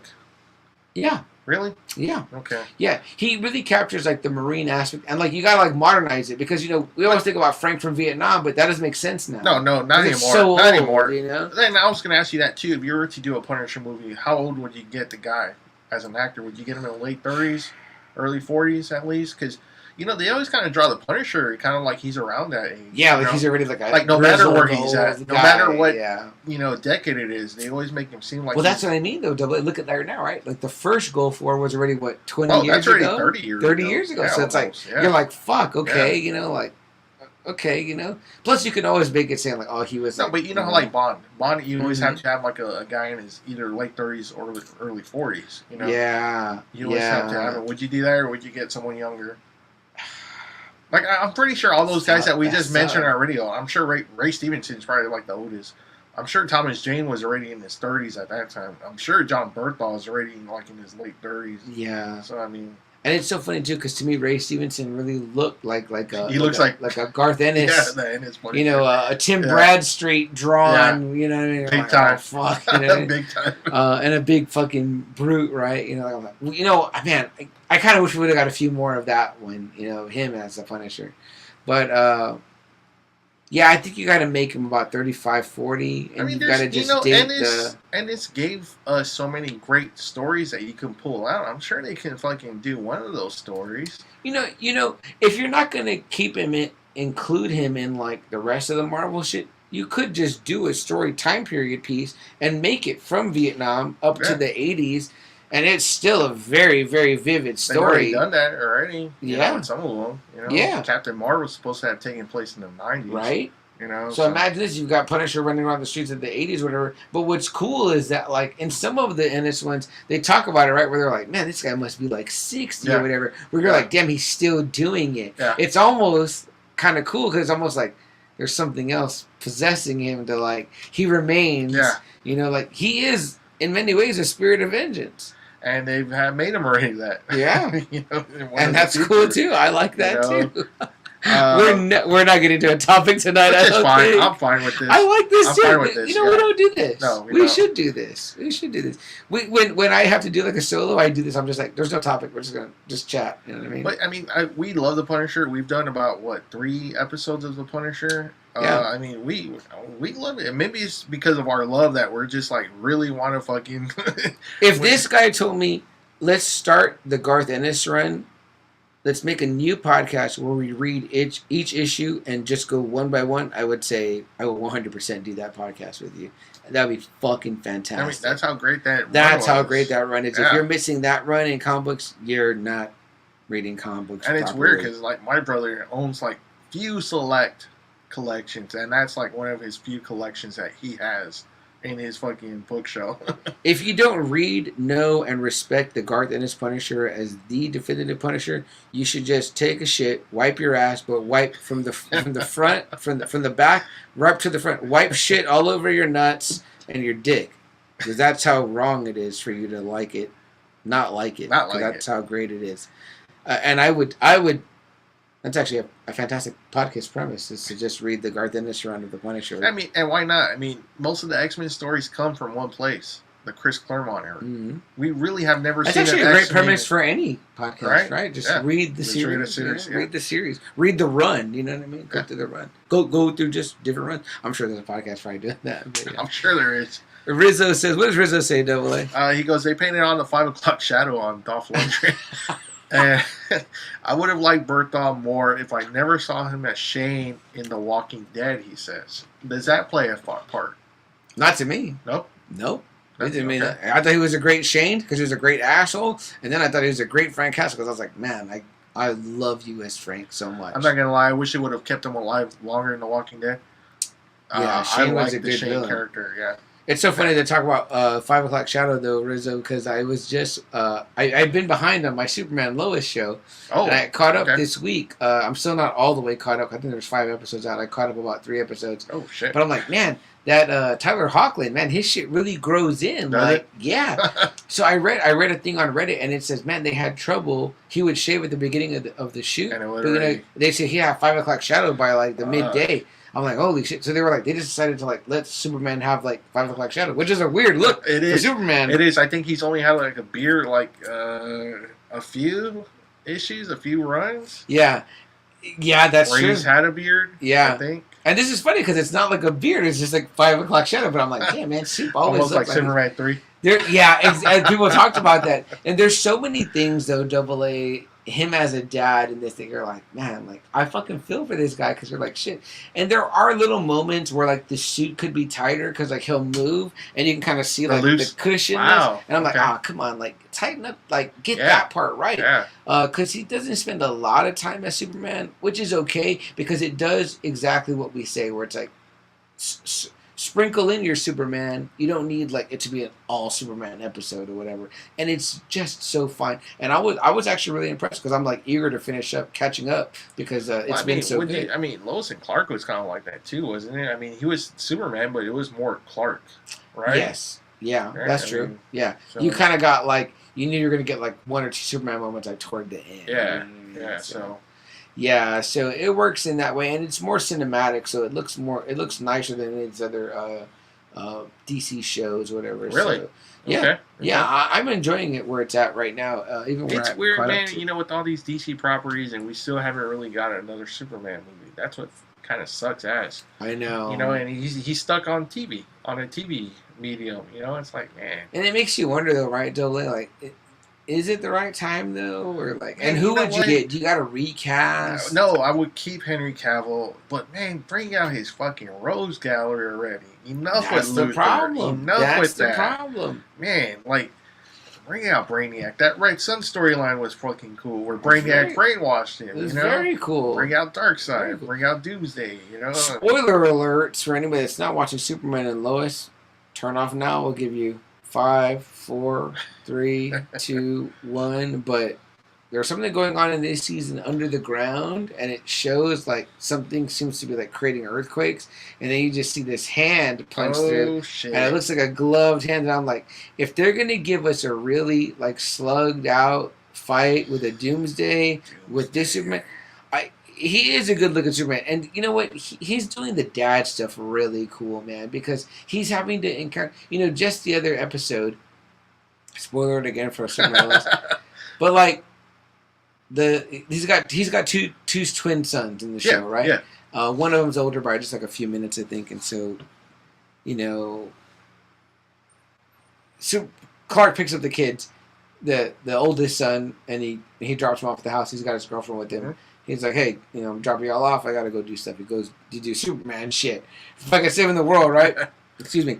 And Lois comes home, whatever, and she, like, hears noise upstairs. She goes, well, he's up there with his shirt off, the kid, and he's with the girl or whatever. They're supposed to be 15. And she's like, what is going on? Blah, blah. She throws, like, a mom fit, of course. Like, what the fuck are you doing? You know what I mean? So then they have, like, all of her and the 2 kids at this point, they have, like, these little, like, almost like a pager where, like, it's like, and you hit it and, like, the noise is so tuned into Superman, he automatically, so he was doing something, he was already done doing it, and then he, like, heard it and he, like, zipped home. Mm-hmm. And he's like, Lois, what's the problem, whatever. And then she's like, blah, blah, I just caught your son. And he's like, You used it for that? And then she's like, what do you mean? And he's like, I'm sorry, but that's for like emergencies, like global stuff, not like, our son hooking up. And she's like, oh, your son hooking up's not important? So like, you see their fight happening and you're like, damn. Oh, you're like, damn, she's not wrong, but he's not wrong either. Like, I'm like, and in my mind, I'm like on Superman's side, right? I'm like, I'd be like, hello, I just fucking saved a submarine for whatever. And then he gets shit because the submarine he saved was a North Korean submarine. And the U.S., the DOD is like, they're like, well, you couldn't have dropped it off on our side so we could like disarm the nuclear sub. And he's like, I'm about saving lives, not about your political agendas. I'm like, not only that, I can stop their nuclear shit in an instant. And this is what the government guy tells me. He goes, if you're not about true justice in the American way, then you're not on the team. That's why they don't use that shit anymore. I know. It's gotten so fucking twisted. I know. Like, this is what I'm saying. I'm like, you know what? This is being smartly written because it's, you're putting Superman in scenarios where he's like, well, fuck, I can't do no fucking right. Even in my own goddamn house. Like, I'm like, goddamn, like, where's the Fortress of Solitude? Let me go there and get the fucking hang out there. Which he probably does go. Yeah, and drink a fucking few super beers. Because I'm like, Jesus, give me a fucking break already, man. He has a piece of kryptonite to use it so he can get drunk. Yeah, exactly, man. Hold on, let me open this box. And I start jumping out and just lay out in the fucking fortress, man. I'm like, dude, give the guy a break. I mean, like, I for real felt like I was like, Lois is really like, yes, of course your children are the most important thing. You can take care of that. But I'm like, I would have been like, this is kind of like a you thing right now. Like, I'm doing a me thing with nuclear submarines. What the fuck? But he's also so Clark and so Superman that he's also like, all right, don't argue with her. Be a good guy. And I'm like, God damn it, you're right. What the fuck are you doing? Don't back down from her, And these are the things about this show that make it interesting. It makes it interesting because he's again. Wow, so Doomsday again, huh? I hope that's what it is. Okay. It look cool. And like I said, man, bring out Parasite, bring out Mixoplately. I mean, bring out those fucking characters. That would be an interesting movie with Mixoplately. We've never gotten what's the other guy? The big guy, yellow. Mongo. Where's Mongo? I mean, like, we've never even hinted at this guy. Dude, let's get Superman. This is a guy that destroyed Coast City with Superman and Green Lantern teaming up with him. And he fucking still destroyed Coast City, which led to Green Lantern becoming a fucking psycho. And destroying the whole corpse. if you're giving Superman that kind of run for his money, I mean, like, they do mention like the Eradicator in this one, which I'm like, okay, that's just another Superman, a version of Superman. I'm like, but there's a great that's the thing though too, is that man, people are getting too fucking carried away with the evil Supermans. Yeah, it's a trope. We already got too much of that. Man. To me, Rob Liefeld had made a good point. He was like, look, we got that show on Netflix that didn't last very long, Jupiter or something. Right. He said there's like a Superman there, an evil Superman. He's like, we got Homelander, we got Invincible, we got all these fucking different evil Supermans. So it was kind of like it's a lack of creativity. Yeah, it is. And then we have our own like the Ultraman shit, with Superman, the Injustice, that Superman. It's kind of like goes bad, okay, or whatever. So and the reason why that happens, AA, is because Superman's been so built up that the only thing that you can get to counter Superman is Superman. But here's the thing: to me, Brainiac could be DC's Doctor Doom. Yeah, he could. But they don't. Fucking do it. It's like I hate to say it, but DC is kind of like too busy sucking the Joker's dick. And I get it because just the other day when I was on with Tis the Podcast and I was talking Spider-Man, I said, look, I love they do a segment, they start with your history. And I said, well, Spider-Man for me has been with me since I was, as far as I'm concerned, as far as I opened my eyes. Because when I was watching cartoons little, it was Spider-Man and His Amazing Friends. Then I went into the comic books. Then I went into Spider-Man the 90s series. So it's like, I just love Spider-Man. I said, Spider-Man is on my Mount Rushmore, not only of Marvel heroes, not only of heroes. He's on my Mount Rushmore of comic book characters. Spider-Man is on there. And I had to think about it. Who else is on my Mount Rushmore of comic book characters? Period. Good or bad. Soup. Spidey. It's probably is Batman. Okay. Because it's hard to deny. And then it's actually probably the Joker. Because the Joker, good or bad, is he is one of these recognizable He up is. there characters. Everybody knows him, and like I said, you've had 4 or 5 different people play Joker. Yeah, and it's all that's different. a lot, and it's different, but it's different each time. The first solo, you know, the first villain with a solo film, that made $1 billion. How about this? How about the only character that has 2 Oscars? Yeah, the Joker character has 2 Oscars. That's and like I said, fucking crazy. They're 2 different portrayals. They're not the same. Joaquin Phoenix didn't act like the Heath Ledger Joker. That's how over the Joker is. But it's like he said though too. It's kind of like, okay, but you have all these other villains. Like why can't we get a complex Doctor Doom? Why can't we get a complex Brainiac? Why don't you get the people that wrote like Hannibal Lecter and write these 2 characters and make them what they're supposed to be? Like they're supposed to be the shit. Yeah, like for a long time in Marvel, Doctor Doom was the villain. Yeah, he was the ultimate villain in the Marvel universe. They just released that article, right, where Kang said the only person he kind of not fears, but like that he feels his arrival is Doctor Doom. Yeah, that's saying fucking a lot. Like Kang's been through time. You know what I mean? Yeah, which we still don't even think for us fans. That's not even true either with Kang. It's like it's always Doctor Doom. I put Kang way over. I mean, and then most of us now, thanks to Marvel Universe movies, Marvel Studios movies, is Thanos. Oh, yeah. Thanos is so up there. There was a time when we would be like, "Oh, Thanos is like good, but he's not like the top." You know what I mean? He was always there at the end. He's the top. The end stuff, yeah. He's over the top. But we never like, oh man, I want Thanos. Like we never said like, hey, we want Thanos in the next movie. Yeah, exactly. I mean, I always thought of him as a cosmic guy. He fought like Silver Surfer and shit. But like the Superman cartoon, that's what I loved about it, Sam, is that they had great episodes with Parasite. They had great episodes with Metallo. Mm-hmm. They had great episodes with Mxyzptlk. They had so many great episodes with even Darkseid's stupid son, Calabac.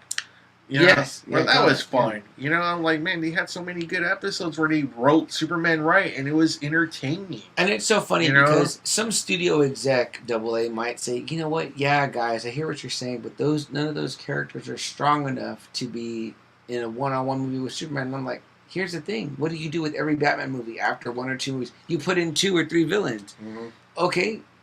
It's a perfect opportunity for, in the first act, Superman whomps the fuck out of Calabac. Then in the second act, he whomps the fuck out of, Parasite. And then by the third act, it's like him versus whoever. We've been kind of seeing their story grow. And then in the third act, he whomps the fuck out of this guy. I mean, it's like, yeah, you're getting a chance to A, showcase the Rogues Gallery, and B, it's like, Superman gets some fucking, action where he's punching people around, throwing them around, showing some different things he can do with those powers. I mean, look, what I loved about Superman 2 and Man of Steel was that Zod was in there.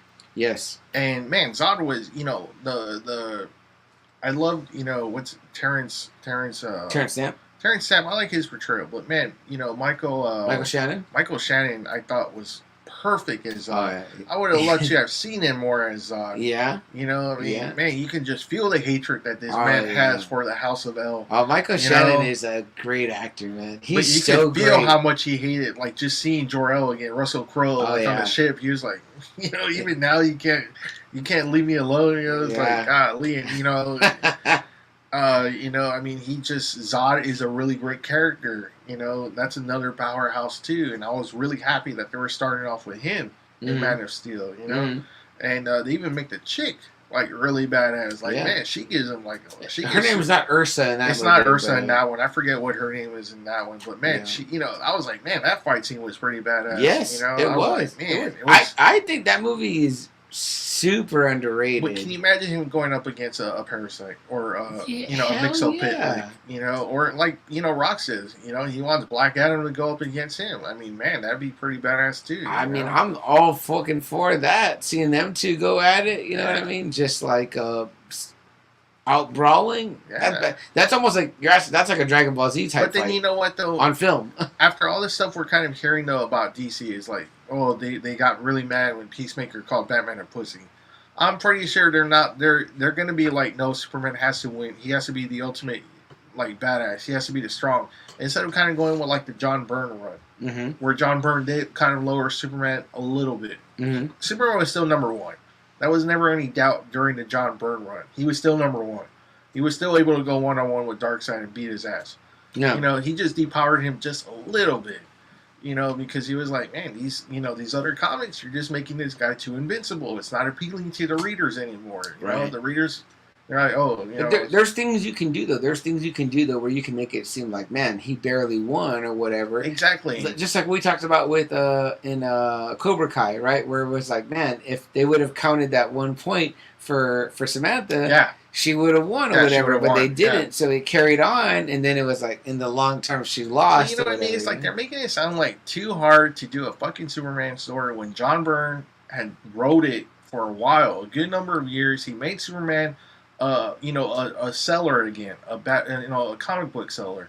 And it's like, come on, guys. Yeah. This ain't that fucking hard. Sometimes I wonder, Double A, it's like, why do you even hire storyboarders and all that? I'm like, just go buy a couple of graphic novels, rip the pages out, and be like, let's just follow this. You know what I mean? Like, yeah, I know not everything translates. No, but it's like, for the most part, I mean, it's like... And we're not asking that, too. I mean, shit, most of the movies, the Marvel movies don't even follow, their own thing. Like, Thanos did it, wiped out half the universe for death.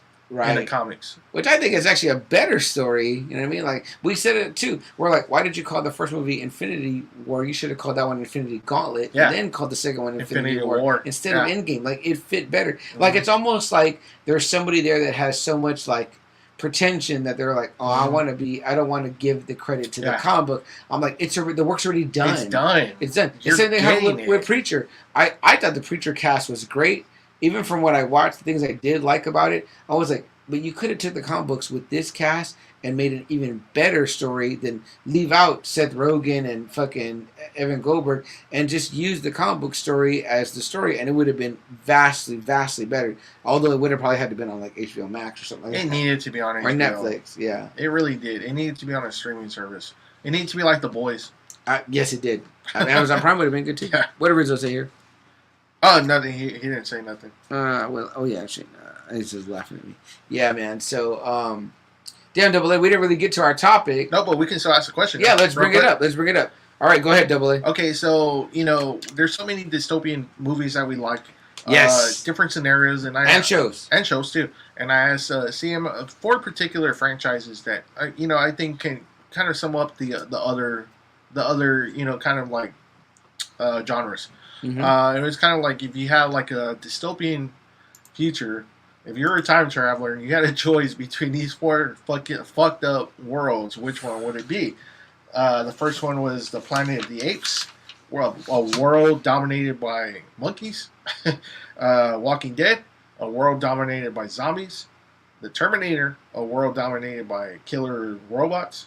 Or Mad Max, fucking humans that just go apeshit. Mm-hmm. And, with the Planet of the Apes, there's not really another kind of like future movie with animals. But Walking Dead, that can kind of encapsulate, Zombieland, the Romero movies, those kind of movies. Terminator. You maniacs! Yeah, because if you're thinking like Terminator 2, I was like, well, Matrix is kind of, like robots, Terminator. right? Days of Future Past, even though it predates Terminator. Days of Future Past, it's still the machines. Sentinels. Machines, yeah, pretty much. Machines. Getting rid of everyone. Not just mutants, getting rid of everyone. Mad Max, you got Hunger Games, you got the Escape from New York movie, the Soylent Green, The Road, you mentioned The Road. Soylent Green. Yeah, what kind of planet would you want to be on? Where you're facing humans, where you're facing cyborgs, where you're facing zombies, or you're facing fucking murderous apes. Fuck, Dolly. All of those sound fucking terrible. Exactly. And then you had brought up the time machine too, where the Morlocks are. The fucking Morlocks, man. Okay, so let me give my answer. I guess where I feel like I might fare best, me personally, the person I am is I'm kind of torn. Okay, so my first answer is going to be straight up like the Mad Max world, because like it's humans. Okay. Like I know human to humans, but these are the most savage humans. Yeah, they are. So then my second thought was, I was like, oh, I'll be like it will be The Walking Dead, because I'll end up like being like, what's his name from Hilltop, the first. Oh, that dude from Terminator. Yeah, right? the old man. Fucking I forget what the fuck his name was, but he was a real cunt, and he just was drinking and hoarding all the liquor. Yeah, Maggie and him got into it. Yes, I think Maggie eventually got. That's what I'm saying. The stepdad from Terminator 2. Yeah, that's right. That's right. He's the Gregory. Gregory, from The Walking Dead. I was like, I could see myself being like that type of political leader. But being under Negan, though. Because he's still under Negan. Well, yeah, that's why I got in my hair, man. You know? And half your shit is mine. So you don't think you will make it in the Planet of the Apes?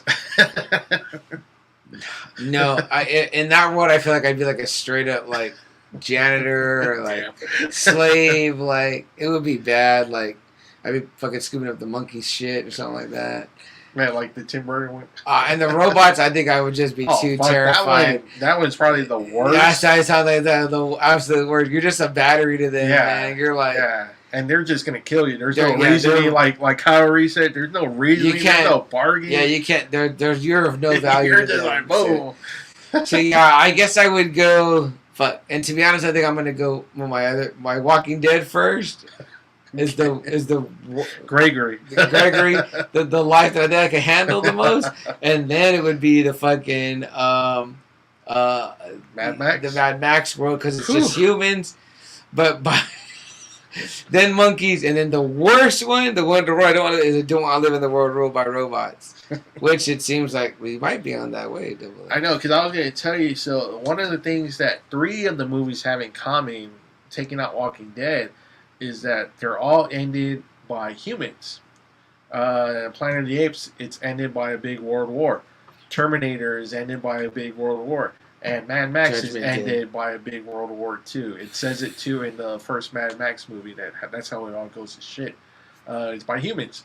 So humans are the ones that bring it all down, and we get left with either Mad Max or you're running for your life, trying to find gasoline. Let me carve right now, no fate.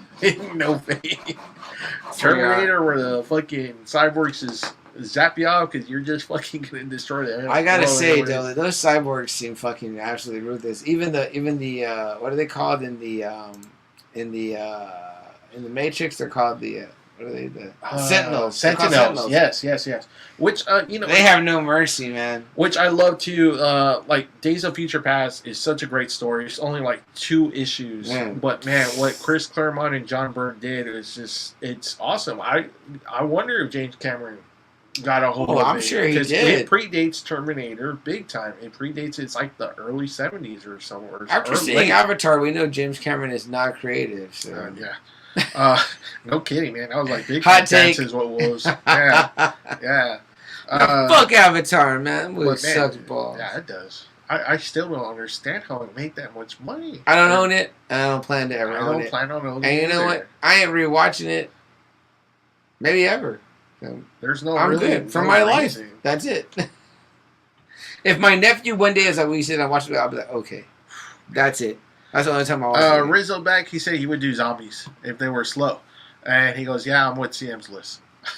Yeah, man, you don't want to fuck with them fast zombies from World War Z, because that was like you're fucked. Yeah. Forget it. Yeah.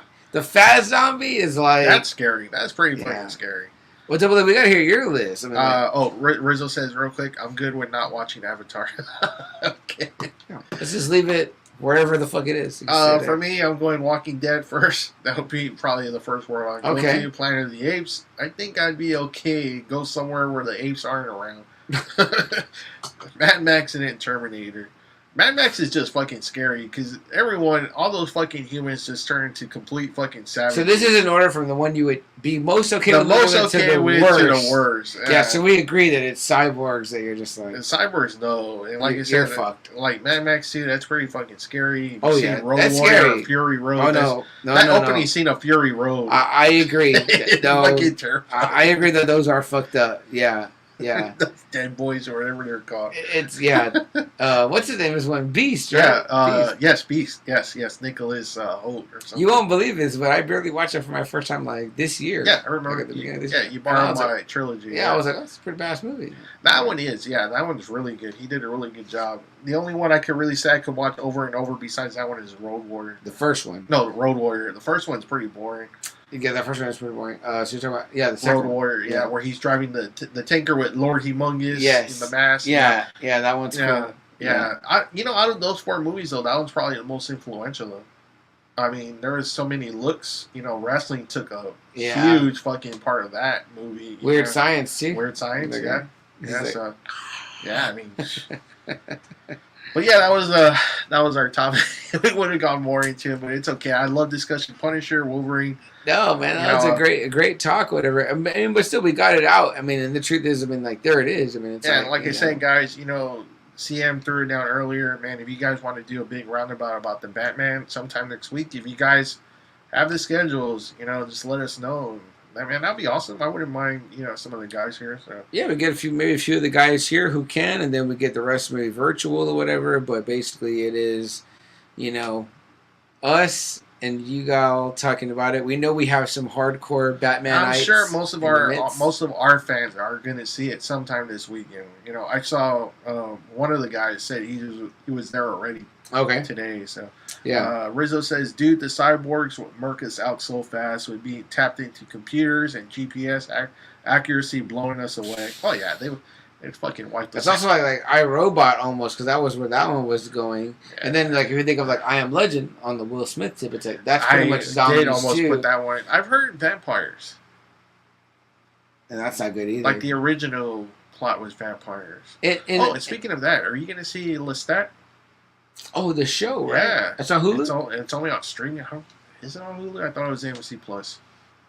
I'll check it out. I'm curious. It's going to be another Lestat, too, so now it's going to be... I'm curious to see it, yeah. And Louis is played by a black guy, right? Oh, I don't know. I've only seen one scene of Lestat, and it's like him talking like in a church or something. Okay. Yeah, I didn't know about that. Yeah. I think so. I think the Louis. I might be. That's kind of interesting because I mean, it's it's in New Orleans, so it kind of would make sense, right? Yeah, like of the time, you know what I mean? So I kind of dig that. Plus if it's maybe more like accurate to the books, and that's gonna be hard, I guess, to get into. I guess for certain people that are more into Interview with the Vampire than the Anne Rice books. Right. So. I'll check it out. Because I love vampire shit. It's on one of the streaming services. I was like, damn, everything's just fucking going straight to streaming now. Everything. It's the way to go now, man. I mean, like I think people feel like I can tell more story. Now, yeah, you can, and you can. That's a great part. Is like you can do like a whole 2-3 movies in one season. And if you make it look cinematic too, then you just feel like, oh man, That's why I love about like Marvel that they have like Disney's bankroll. Is that they can, and man, those shows have been just fantastic. Do you remember a few weeks ago, maybe months ago, when we were like, man, I've been feeling like watching The Mandalorian again. Yeah. And then it was like right before Boba Fett. Then Boba Fett came out, and then like not that long into Boba Fett, we get The Mandalorian. We were both like, ah! Yeah, almost 3 episodes of Mandalorian work that we got were like, hell yeah. It was kind of like... Dude, it totally scratched that Mandalorian itch. We both were having like, oh, man. And then the ending, we even got an ending with them leaving. Dude, so great. I saw the other day, I think Jerry D posted in our group, it was like a Moon Knight thing. It says, imagine you're watching Moon Knight, and on episode 3 you get, boom, the Mandalorian. Yeah. I was like, yes! Fuck yeah, I can't get enough. Just let him be in everything, man. It's so awesome. And, I know I showed my wife where it was Wonder Woman 1984 was on. It was like his first part coming out. And I told her, I was like, look, that's a Mandalorian. She was like, really? What? And she goes, oh yeah, I can see his walk. I was like, you can? Damn. I was like, okay, shit. They have that technology that call that gait recognition, the way your gait is, the way you walk. Yeah, she was like, oh yeah, I can tell by his walk. I was like, oh, okay, shit, because I didn't think he walked like Mandalorian as Maxwell Lord, but I was like, okay, shit. He was like, man, Maxwell Lord. Life is good, but it can be better. Life is good, but it can be better. Shit, Double A, great fucking episode, man. It's rare that you and I just do just kind of a talking heads type episode. Usually I reserve those for when we have to be solo. We have no choice. Keep it open. But yeah, I mean, great. I mean, Riz, anything else from Rizzo? Oh, gate recognition. What the fuck? Riz, I'm glad you came and hung out, man. Me and Double A just kind of shooting the shit on a Thursday. Meant to be an episode totally dedicated to what dystopian future would you least like to live in? I mean, I think we all agree it's the cyborgs. They all fucking suck. So I mean, dude, the cyborgs have no mercy, man. Yeah, they just, you know. Well, like I said, the Mad Max shit is pretty nasty, especially if you're stuck in Australia. Oh yeah, but at least if you're like human versus human, you're like, imagine like maybe there's a world where I can like overpower him or get lucky, or he slips and break his neck on a banana peel or some shit. You know what I mean? Like, okay, cool. You know what I mean? And like, then the zombie planet is just like, fuck. I mean, yeah, with the zombie planet, it's kind of like Rizzo said. You're hoping that maybe it's like the slow zombies. Yeah, but even then, it's just like it's just a fucking zombie planet. Yeah, damn. Yeah. Like I feel like no matter what happens in The Walking Dead, I'm like, well, hasn't the world thinned out quite a bit? You would have thought, but yeah, like, I've been killing zombies for like that's only in one part of Georgia. I mean, we haven't even gone to Texas, right? You know, like, right. Fuck. Yeah. So. I'm like, and nobody in Russia, the Russians that's around, like found like the fucking, you know, nuke tanker and try to fire it off. Like, come on now, like I don't know. No one's that smart, man. No one's that smart. That's smart. We're waiting for the end now. Those episodes have been great, right? Real quick, I know I asked this in our group a while ago, and I think you kind of answered quick, but I kind of want you to think about it just a little bit. Mm-hmm. Favorite adaptation of a Stephen King novel? Is it Shawshank? Would you say like absolutely Shawshank? I thought about it quite a bit. Because it's kind of weird. I want to put that like on a different pedestal. Say we take out Shawshank. What would be like your number 2 Stephen King? Like you're like, man, you know what? This is actually a really badass fucking adaptation. I really liked it a lot. So, okay, I want to think about it longer, but I want to ask you real quick. Like, for you, would The Shining be out because it's so different? Like, the movie is so different? No, because I mean, there's still parts, right? I mean, I've never actually read The Shining, but I mean, there's like a lot of parts. Like, from what I understand, he just hates that you know, Jack is already just fucked up before the hotel. Well, you know, because he said it's supposed to be more cabin fever in his book, as opposed to like him being just then pushing him into being a fucking psycho. You know. Well, I think they kind of lean a little bit more into like the whole him and Danny. Well, that, but there's also like there's evil there. Like there's a haunted. I'm not saying it's not. It's not possession, but it kind of does possess him or whatever. Oh yeah, like, it does. Yeah. Yeah, and then like he doesn't use in the book. He doesn't use an axe. It's a hammer or a sledge. It's sledgehammer. Like a croquet mallet. Oh, okay. It's a croquet mallet, which like has a different vibe. It doesn't feel as deadly, but no. Also it's kind of more scary because like you're getting whacked with that fucking thing. Yeah. Which he uses in the TV one. In the TV one, right? They get it back. Yeah. They call it in the book. They call it a roque mallet. Oh, okay. What else is different? There's a couple other. I don't know. To me, it kind of disqualifies it because the differences are so to adapt it to film. I'll tell you what though, the movie Shawshank is a lot better than I agree than the book, and it's only 100 pages. Yeah. That's what's weird. It's kind of like it's only 100 pages, but it seems so much better. It's funny how much of that guy's stuff I love, but it's funny to think about. Like I've never read Misery, but I love Misery the movie. You know what I mean? I've never read put them side by side. I'm gonna think about it more, like you said. I'll have an answer for you next episode. Yeah, because I saw Dead Zone. I just love Dead Zone. The score is really good. I want to see that one. Cronenberg's direction is good. Yeah. Christopher Walken that's probably my favorite performance after Deer Hunter. Well, that's saying a lot. Because Christopher Walken kind of falls into that trope where he kind of starts acting. Yeah, Christopher Walken. Like kind of like Al Pacino became like in the 90s. But I love Christopher Walken as Christopher Walken. That's the thing. I'm like, he's like, I had this watch up my ass. Yeah. I'm comfortable. Hey, you know what? That actually might be his third best performance. Actually, was that one pretty stellar or whatever. To me, the man can do no wrong. But the Deer Hunter, man, if no one's seen the Deer Hunter, can we get Christopher Walken in the Marvel Universe already? I think he needs to. Has he not been in there? I don't think so. Probably not. No, can we get Christopher Walken as Galactus? Dang, that would be funny. I'm hungry. I need a planet. Find me one. That'd be fucking funny. Yes, I'm for it. I need to be in the other Fantastic Four movie. Yeah, man, totally. Totally. Yeah, man, Dead Zone. Martin Sheen fucking kills it too. Dude, I want to see it. Is it streaming somewhere? No, I don't think it is. My nephew is wanting right now to watch through the Alien movies, but he wants to watch in. Man, he might not like the first one too much. Well, oddly enough, he said he wants to watch in chronological order of this series. So we started with Prometheus. Oh, that. Okay, yeah. Shit. So we're about halfway through Prometheus right now. Sat through it? Well, we're about an hour in. I think he might have like a different image in his head because like it took me a long time to appreciate Alien. Like I had to move out and watch it by myself to like really appreciate it. I told my girlfriend's older sons who were big fans, and I said, man, I said part of the allure of Prometheus to me was seeing what you saw in Alien. Yes. You know what I mean? Yes. I said, so he's not getting that because he's going to go in with that. Yeah. Right. But I do admit, he was, like, as I was watching it and I was watching him watch it, I was like, I could feel he was kind of getting bored because there's nothing really happening for like a long time. No. But we're about to get it, we paused it. We're right at the part where it's about to get good. So, and I'm a little worried because I forgot how intense that back end is. That back end is pretty intense. Covenant's a little bit better. You know what? I've never seen that. That's a little step up big time from Prometheus. Alien, though, I don't know. We'll probably watch it in the daytime. I told him that it is scary. I said the first one is scary, and he said, "What do you mean?" I said, "If he say he got kind of scared of Predator, he might." Yeah. For and sure. now he says he wants to go back to watch the one we missed. Which the only one he didn't watch was the one he got scared of was I think it was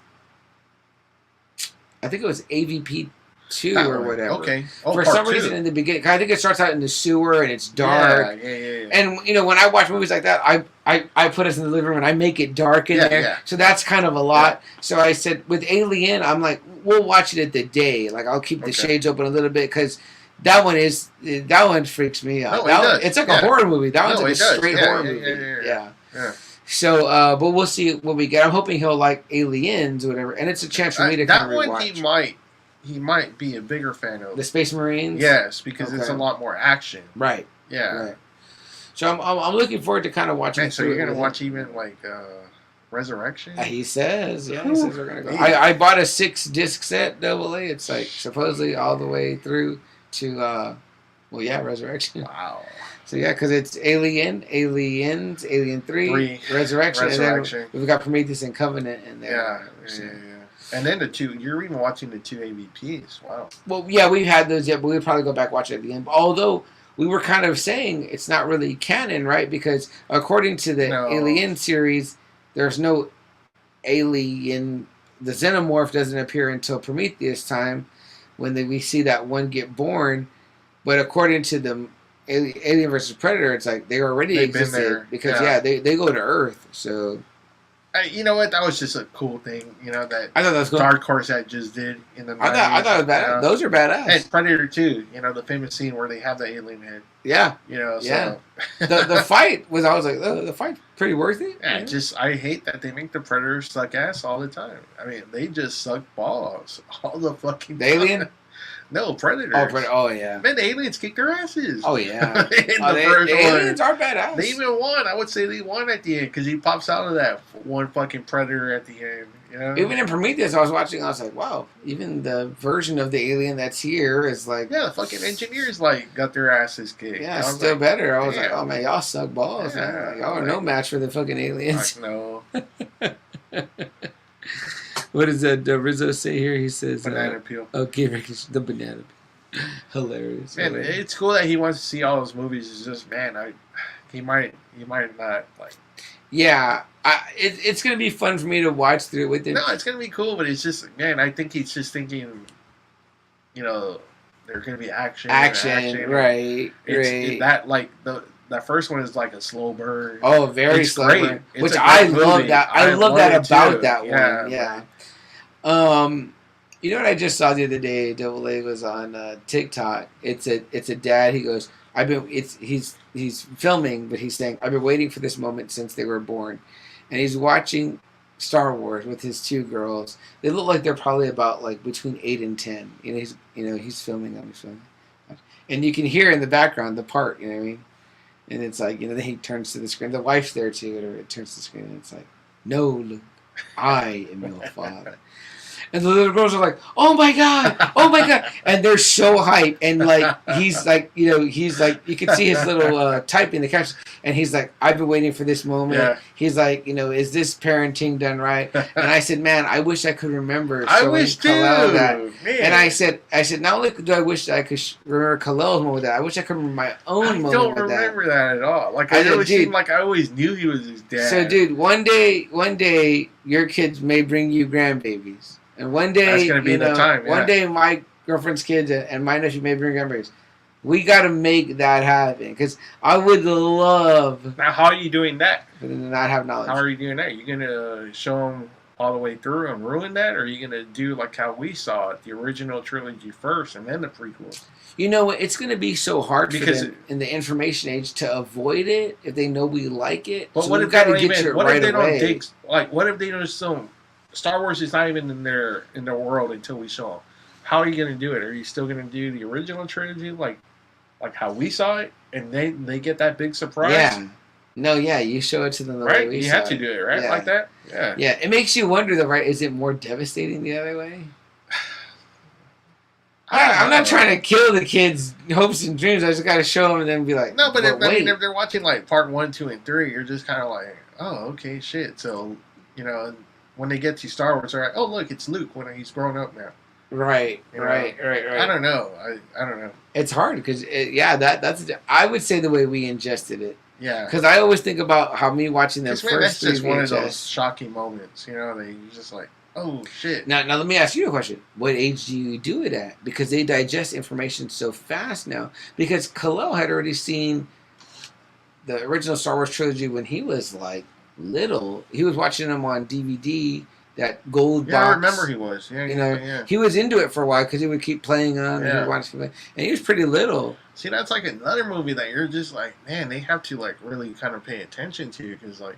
Yeah, like, even if I asked him, like, hey, when did you first see that, like, Vader was Luke's father, he would probably be like, well, I don't remember exactly, but he just kind of knows, which is, like, for us, right, we just kind of, like, grew up knowing. Yeah. And it was like, oh, I always knew, whatever, which is weird, you know what I mean? Like, that's, we didn't get, like, that surprise moment, No, not like everyone at the theater. Man, I would have loved to have been at the theater. That's so something that I wish I could capture. You know what I mean? Can you imagine being even a guy our age or whatever, you know what I mean? But even imagine a guy younger, 20, 25 years, just going to movies with your buddies or whatever, like, oh man, like, I love that first, let's go check this out. Yeah.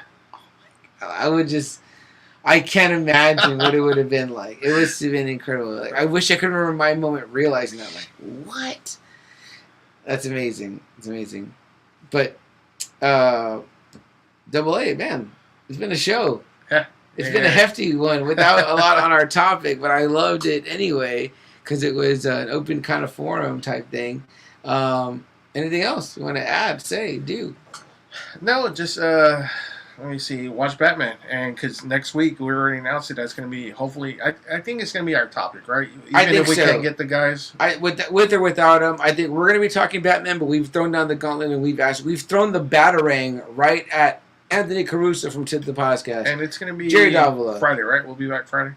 I think we'll be back Friday. Right. Okay. Yeah, Jerry Davila, Totally Right Christmas. The boys from Not Watch This, Lucky and Joe, and even the new and young up and comers, Nene and Brandon from Let's Talk Geek for a sec. We'll throw the battering over at y'all too and say, hey, do you guys want to chat Batman for a little bit? I'll tell you what, you can swipe our audio and use it on your own show if you want and give yourself a free episode. We'll let you off the hook because, we do this shit live. So, yeah. Real quick, Rizzo says, I didn't get to have that moment with my daughter, but when she found out that Clark Kent was Superman, she was like, what? Nice. Very nice. Hey, Riz, you know what? I know you're not a podcaster, but I'm going to extend our invite to you as well if you want to come in and talk. When are you watching the Batman? And if you also want to come on here and talk that guy in the cowl, come on out and talk it with us. And it'll be what Joe will say. It's like our 100th episode of. Yeah. Joe will say that we just getting on our knees, second on some bat peen.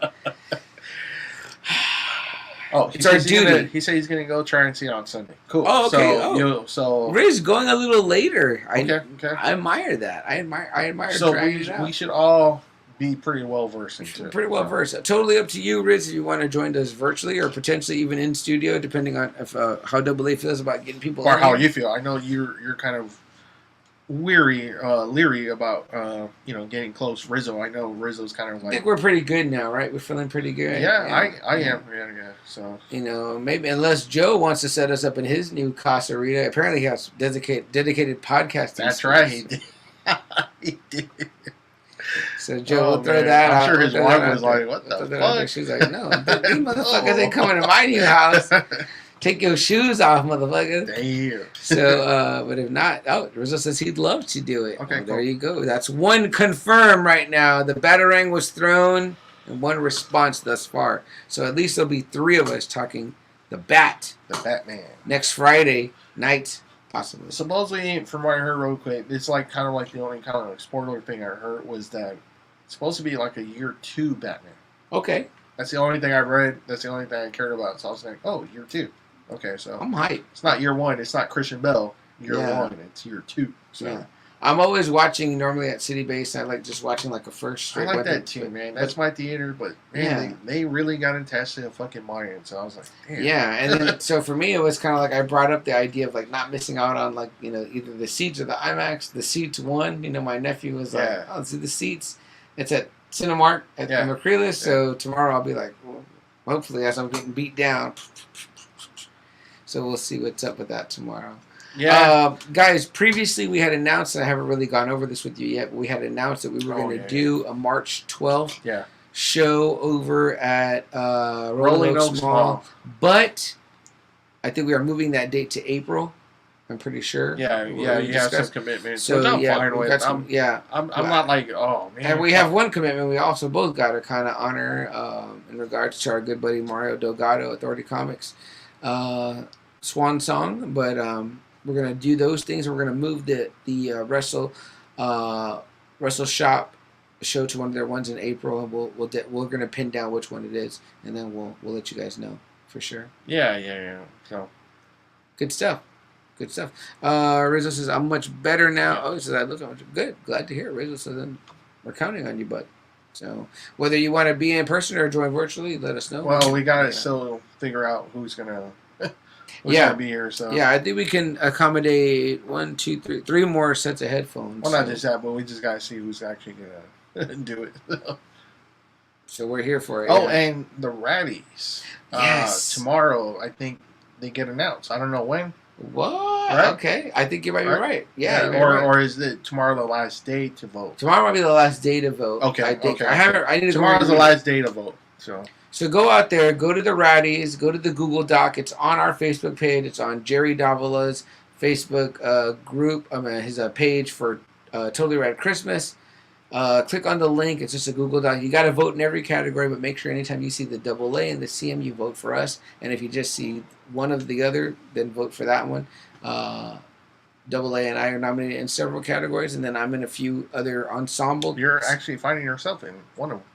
Yeah. It's me versus me. So I think it's me and you versus ourselves in the that too. Yeah, best toy category. We're in there for Thundercats and Robotech. If we don't win that one, if we don't win that one, what the fuck are we doing here? So somebody help us. Good we Lord. have 2 chances to win out of 5. I think it's like 2 out of 5. Guys, let us win the fucking one, right? We're here. Who we're up against here but ourselves here. You know? Rizzo says here. He says that he has dinner with his parents next Friday. And he goes, I forgot because it's spring break for my daughter. Come on, Riz. What the fuck, man? You ain't eating dinner all night. We gotta talk about the damn Batman here. All right. Well, either way, you're invited, Riz, and if you can make it, you pop in when you can, even if it's virtually. If not, well. And if you can just do it virtual, I mean, it probably won't happen until probably like 9. Yeah, unless your family's eating at the Michael Keaton, Kim Basinger table where you gotta walk down and pass the salt. Yeah. You know, so. But Rizzo, we can. Also, if not, it's fine. Yeah, we need a moderator, Riz. We need a non-podcaster here to throw down the podcast gauntlet on who's talking the best shit. Oh, for all we know, we're gonna love it. We might love it and be like, "Damn it." We probably are gonna love it. We probably are. We don't really hate on a lot of shit, really. So. All right, guys. Something we like to say at the end of every podcast, regardless of how little we talked about the actual topic, is that if there's something that you want to do, a hope, a dream you have, an ambition that you may want to seek, go out and do it. Today's the day. Seize the day. Why wait till tomorrow? Why wait a week? Why wait a year? Why think about it and talk about it? Yeah. Seize the day now. Do it today. Today's the day to do it, just like we did when we started our podcast. Just like Robert Pattinson did when he chose to be the Batman. Yeah, and I think we got our 2-year coming up too. That's right. Yeah, man. 2 years. We hit 100, and now we're on our way to 2 years. Yeah. But just like all of these great podcasters, just like Chris Rizzo and Invincible Comics and more did, you seize the day, guys. Just like Sarah Connor did in her dystopian world, she seized the day. She fucked Reese and then sent him back in time to save her unborn baby of theirs, which really blows my mind. She did what it took. She did what it took. The next thing is obviously, like we were going to, is you got to do whatever it takes. Speaking of going back in time, when Captain America had to lead a team back in time to save half the universe, he told him, we got to do this. We got one chance. We got to do whatever it takes. So you also should do whatever it takes in accordance with accomplishing your hopes, dreams, and goals, guys. That is the advice of us here at Just Another Friday Night. I've been CM Chuck. I'm Double A.